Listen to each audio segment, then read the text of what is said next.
We have the Finance Minister of Bengal, Dr. Amit Mitra, also joining us live from Kolkata this evening.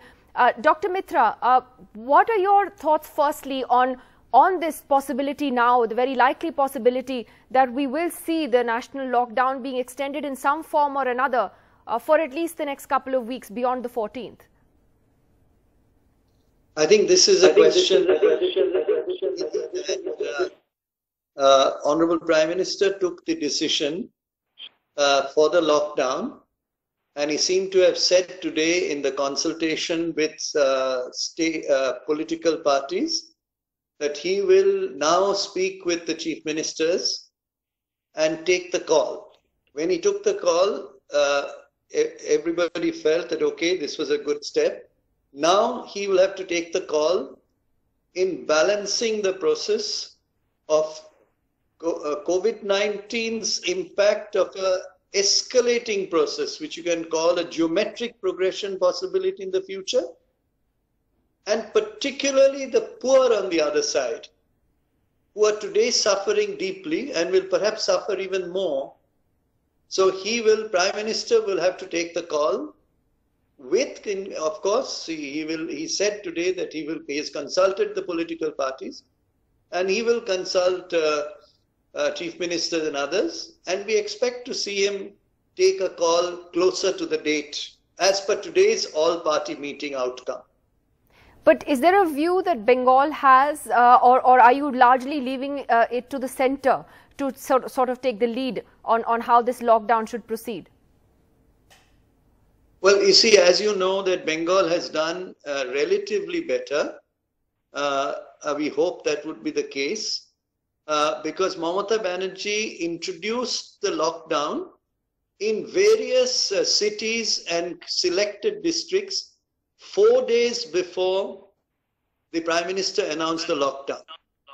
So perhaps those concentration areas were better for Bengal, and therefore that may have been a little easier, plus the preparation of Bengal. I think most people don't know that 41 super specialty hospitals have been built since 2014.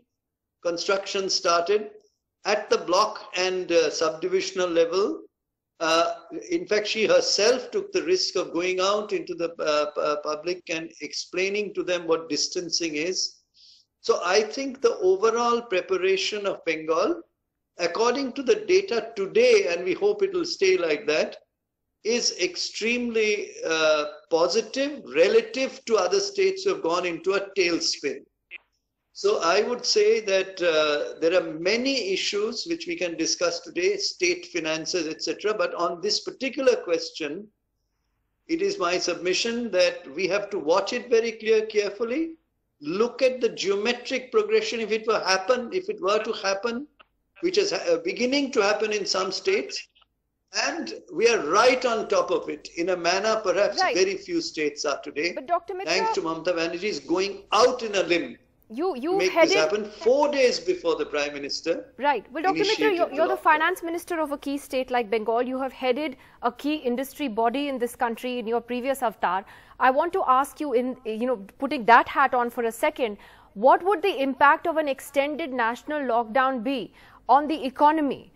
What are your concerns on that? Because it is not a one-size-fits-all solution, whether it's for India or whether we can't do everything that other countries did either. So are you concerned about the economic devastation that this could cause and in turn then impact people's lives? First say that the amount of money, Nidhiji, which has been given by the central government as a package, Pradhan Mantri Gramin Kalyan Yojana, they call it, should be National Gramin Yojana.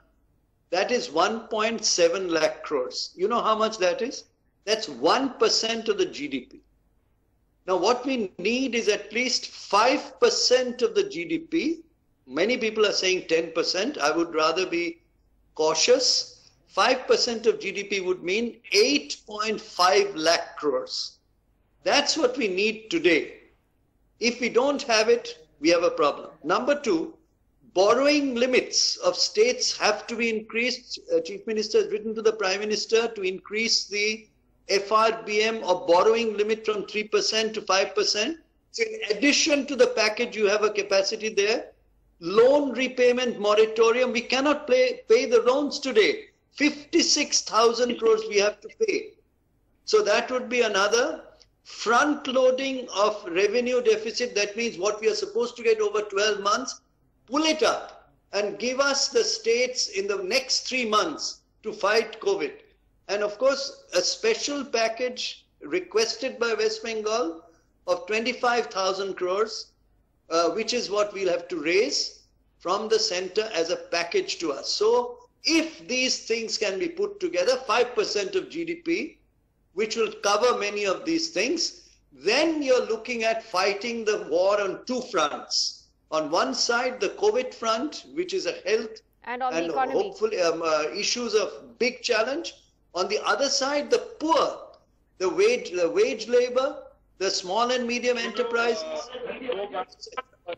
Right. Well, Dr. Amit Mitra, thanks for joining us to give us some perspective, both from Bengal's point of view and an overall perspective on what the economy needs at this point. We'll be talking about that in much more detail over the next few days as well.